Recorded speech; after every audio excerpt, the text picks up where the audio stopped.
Hi, my name is Emma MacGregor, and this is my partner. Sofiya Payne. And we explored the relationship between movies and the economy, trends, and insights.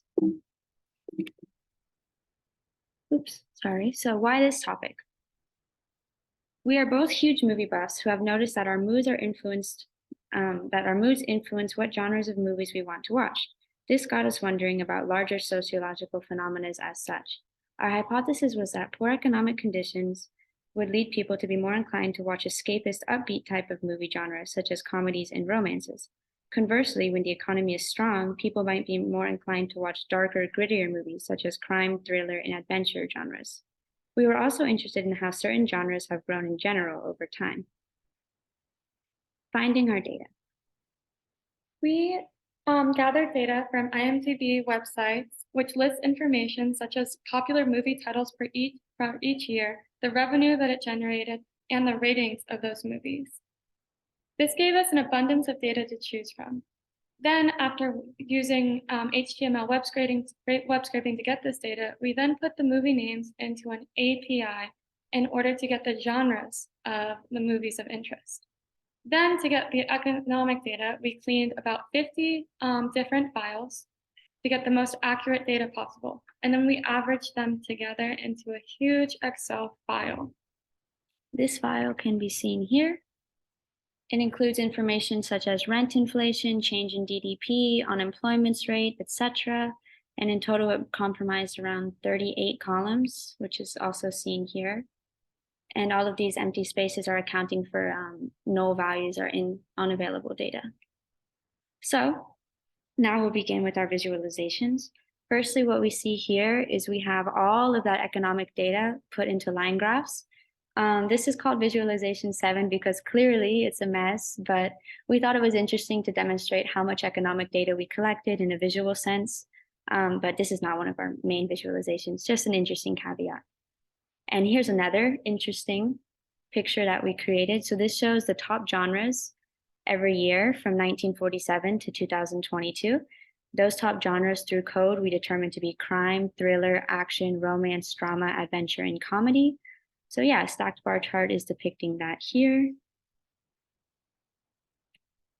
We then have this economic data visualization. So because we scraped so many different Excel files, we really wanted to demonstrate at least a little bit about what this economic data looks like.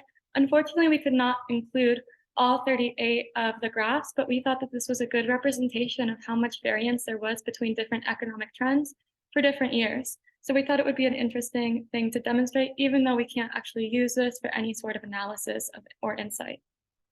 That brings us to our insights. For our first insight, as previously mentioned, we combed through around 50 sources of economic data regarding information such as unemployment rate, GDPs, incomes, etc., to create the most comprehensive picture of the US economy possible. I'd also like to mention the reason we started in 1947 is because it seems that government records of economic data before World War II were relatively disorganized and unavailable, and after that time period, the amount of records increased abundantly. So, for our first insight, we combined all such economic data to create maximum economic ratings compared to the general economy. This provides an insight into how a particular year compared to the economy as a whole. To support our first insight, we have Visual 1, which demonstrates firstly a scatter plot with the years as the axis and the rating averages as the y-axis. So this shows not just what movies were popular, but how those movies were actually received. So this is their critical acclaim.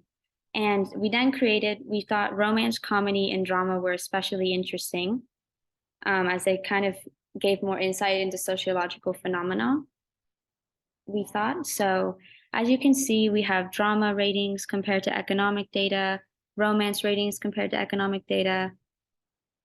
Here is some of the code that we used to write that. It involved quartiles and such. And we would like to spotlight the comedy genre rating, the comedy genres. So as you can see,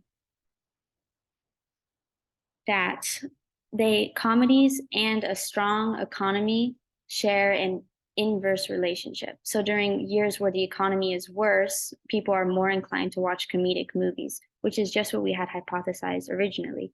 This is like very clearly demonstrated in a year such as 2010, where the ratings of comedy movies are incredibly high compared to the extremely low economy. Okay, this brings us to insight number 2. This insight takes information from the comprehensive line graph that we created, which was all of that data file into one line graph, and compares it to the most critically acclaimed movie genres for that year. This allows us to watch the correlation between a certain year and its most critically acclaimed genre. This is better demonstrated via our next visuals, visual 2. So that is the line graph, the comprehensive economic line graph I was talking about. As you can see, in the 1970s and 1980s, the economy felt a great dip. This is interesting to compare with the years 1970s and 1980s, where you can see that comedies had an expected increase in relation to that. It's also noticed to note that some genres felt a steady rise in popularity, such as actions and crime, and some genres were relatively unaffected, such as dramas, which remained pretty constant throughout the last 70 years, which was interesting for us to note. Our third insight brings us to the relation between child poverty rates and the popularity of family movies. So this was unexpected. We thought that family movies would be incredibly popular genre, but this was not the case. In fact, the amount of children family movies that made the charts was incredibly low. And this didn't give us a lot to go off of, as you can see in visual 3 of the comparison between the two. But this is okay because it then gave us the insight that there isn't a strong correlation between the number of family movies in the top charts and child poverty rates. So for visual 4, this is an exciting one, in my opinion. Here we have a histogram that shows for the last 70 years, a comprehensive count of all of the movies that made the charts and their corresponding genres. So as you can see here, drama had a huge skyrocket over all of the other genres of movies, which was a little unexpected. So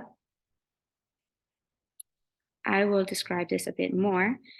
To determine which movies of genres qualified as significant, as you can see in the title, most significant movie genres, we cross-reference the HTML Blockbuster Dictionary, which detailed a movie's revenue stream, with the Great Movies Dictionary, which detailed a film's critical acclaim. We figured if a movie was featured in both categories, it was especially impactful. We then put the top 5 most significant genres into a dictionary, which you can see over there, with the genre's value being the percent popularity that the genre felt over the years. As you can see, as I mentioned, the category drama is by far the most significant. This was a little surprising though, because we figured that comedy and adventure, which are the bottom 2, the second and third most, would be closer in range to drama was. Okay, this brings us to insight 5. So one of the biggest things that we wanted to study throughout this project was the relationship between the economy and what genres people are interested in watching. And in our opinion, the strongest indicator of the economy is actually the unemployment rate. The unemployment rate also has a very significant effect on people's morale and their mood, as being out of work and being unable to pay your next bills can have a very significantly negative effect on your mental health and your well-being. Here we can see that comedies had a very close relationship with the unemployment rate and the amount of comedy movies being watched. This was actually the genre that had the closest correlation with the unemployment rate, which is very interesting because it's also supporting our general hypothesis that people participate in escapism when they are suffering mentally or when economic climates are tough. So to sum up, our main objectives were to find the trends between genres and economic conditions and how certain genres would change over time.